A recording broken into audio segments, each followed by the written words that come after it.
semuanya, perkenalkan nama saya Desyana Laili Putri dari kelas 11 MIPA 2 absen 13. Di sini saya akan melakukan praktikum mengenai sistem koloid. Namun sebelum itu saya akan menjelaskan sedikit tentang sistem koloid. Pertama-tama kita akan mengenal yang namanya sistem dispersi. Kalian semua pasti pernah kan mencampur gula dengan air, susu bubuk dengan air, atau kopi dengan air. Ketiga campuran ini akan membentuk suatu dispersi, yaitu penyebaran merata dua fase. Dua fase ini terdiri atas fase terdispersi ke fase pendispersi. Nah teman-teman, campuran dibedakan menjadi tiga. Yang pertama ada larutan. Larutan adalah suatu campuran yang homogen sehingga antara zat terlarut dan pelarut tidak dapat dibedakan. Lain halnya dengan suspensi.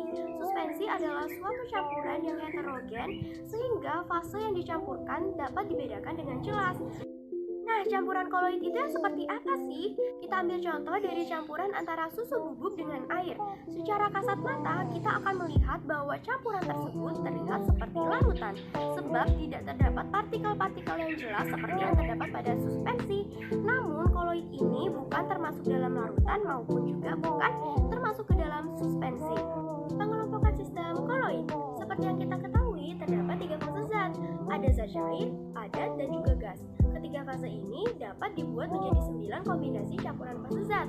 Namun yang dapat membentuk sistem koloid hanya 8, karena ketika fase gas dicampur dengan fase gas akan membentuk homogen.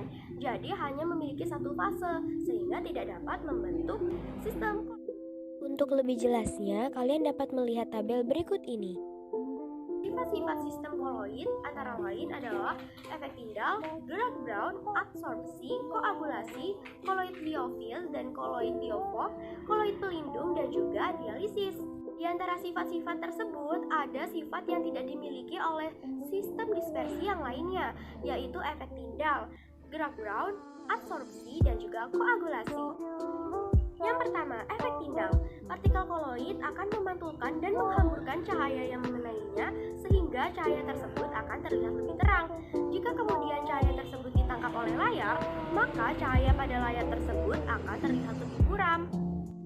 Yang kedua adalah gerak Brown. Gerak Brown terjadi karena benturan tidak teratur partikel koloid dan medium pendispersi. Benturan ini mengakibatkan partikel koloid bergerak atau bergetar tidak beraturan dan dengan jarak yang pendek. Yang ketiga adalah absorpsi. Partikel koloid dapat menyerap molekul netral dan ion-ion pada permukaannya. Jika partikel koloid menyerap ion bermuatan dan ion tersebut menempel pada permukaannya, maka koloid tersebut juga ikut bermuatan.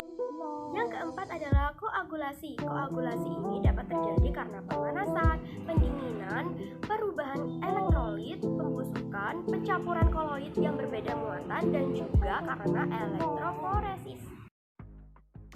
Pada praktikum kali ini, alat dan bahan yang saya gunakan adalah air, garam, tepung terigu, susu bubuk, dan gelas kaca.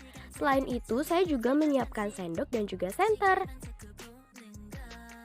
Langkah pertama, saya akan memasukkan garam yang telah saya siapkan tadi ke dalam gelas. Setelah itu, menuangkan air ke dalam gelas.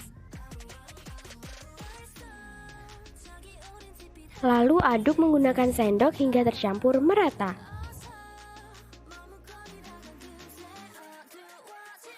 Pada campuran ini, cahaya dapat diteruskan dengan jelas dan efek Tyndallnya tidak nampak, sehingga campuran ini termasuk ke dalam larutan.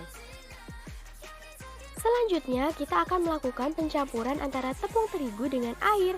Pertama-tama masukkan dulu tepung terigu ke dalam gelas. Selanjutnya, tuangkan air ke dalam gelas. Aduk hingga merata menggunakan sendok.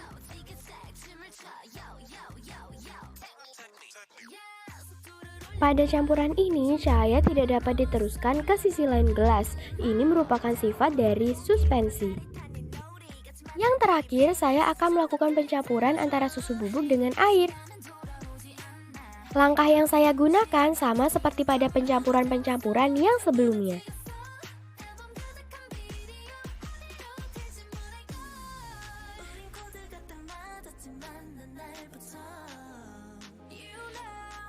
Pada campuran ini, cahaya tidak dapat diteruskan menembus sisi lain gelas, melainkan dibiaskan ke segala arah oleh partikel. Ini merupakan sifat koloid.